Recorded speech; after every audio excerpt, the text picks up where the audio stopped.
भगवान ने अपने को परा और परा प्रकृति रूप संपूर्ण जगत का मूल कारण बताया।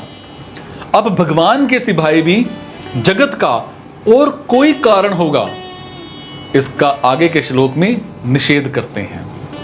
भगवान कहते हैं कि हे धनंजय, मेरे सिवाय इस जगत का दूसरा कोई किंचिन मात्र भी कारण और कार्य नहीं है। जैसे सूत की मणियां सूत के धागे में पिरोई हुई होती हैं, ऐसे ही ये संपूर्ण जगत मेरे में ही ओतप्रोत है।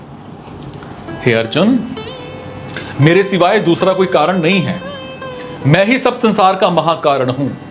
जैसे वायु आकाश से ही उत्पन्न होती है, आकाश में ही रहती है और आकाश में ही लीन हो जाती है, अर्थात आकाश के सिवाय वायु की कोई पृथक स्वतंत्रता सत्ता नहीं है, ऐसे ही संसार भगवान से उत्पन्न होता है, भगवान में ही स्थित रहता है और भगवान में ही लीन हो जाता है, अर्थात भगवान के सिवाय संसार की कोई पृथक स्वतंत्र सत्ता नहीं है।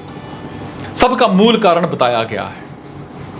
मूल कारण के आगे कोई कारण नहीं है, अर्थात मूल कारण का कोई उत्पादक नहीं है। भगवान ही सबके मूल कारण है। यह संसार अर्थात देश काल व्यक्ति वस्तु घटना परिस्थिति आदि सभी परिवर्तनशील हैं, परंतु जिसके होने पर इन सब का होनापन दिखता है, अर्थात जिसकी सत्ता में या सत्ता से ये सभी है दिखते हैं, वो परमात्मा ही इन सब में परिपूर्ण है।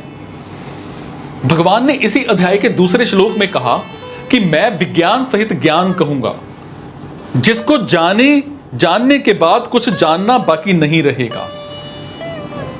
भगवान कहते हैं कि मेरे सिवाय दूसरा कोई कारण नहीं है। दोनों ही जगह मतलब यह है कि सब मेरे सिवाय कुछ है ही नहीं।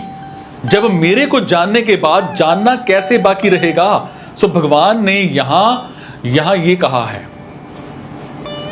जो काम होता है, कार्य होता है, वो कारण के सिवाय अपनी कोई स्वतंत्र सत्ता नहीं रखता और वास्तव में कारण ही कार्य रूप दिखता है। और इस प्रकार जब कारण का ज्ञान हो जाएगा, तब कार्य कारण में लीन हो जाएगा, अर्थात कार्य की अलग सत्ता प्रतीत नहीं होगी और एक परमात्मा के सिवाय अन्य कोई कारण नहीं है, ऐसा अनुभव स्वतः हो जाएगा। ये सारा संसार सूत की ही मणियों की तरह मेरे में पिरोया हुआ है, अर्थात मैं ही सारे संसार में अनुस्यूत मतलब व्याप्त हूं। जैसे सूत ने बनी मणियों में अपने सूत में और सूत के सिवाय अन्य कुछ नहीं है, ऐसे ही संसार में मेरे सिवाय अन्य कोई तत्व नहीं है।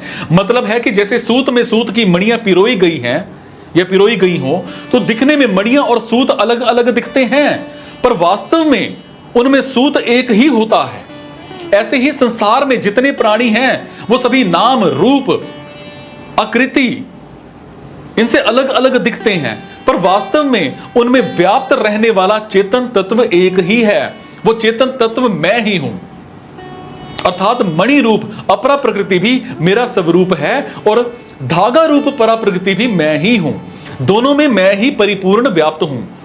साधक जब संसार बुद्धि से देखता है, तब उसको संसार में परिपूर्ण रूप से व्याप्त परमात्मा नहीं दिखते। जब उसको परमात्म तत्व का वास्तविक बोध हो जाता है, तब